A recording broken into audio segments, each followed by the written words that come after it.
mwite Element ere. Element uyu munsi iminsi itarenze 2 ishize yaje gusohora indirimbo nziza cyane yise Tombe. Iyi ndirimbo ikaba iri kuri channel ya Element. Umuntu wese ukunda indirimbo z'urukundo ndabizi ari gucikana n'ino ndirimbo.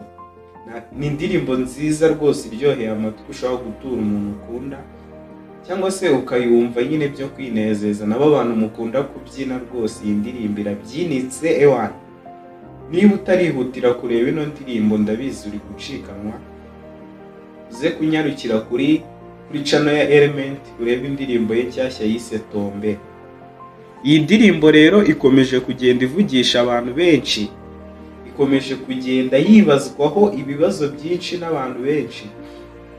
Abantu bavuga ati se kubera iki ino ndirimbo mu mashusho yayo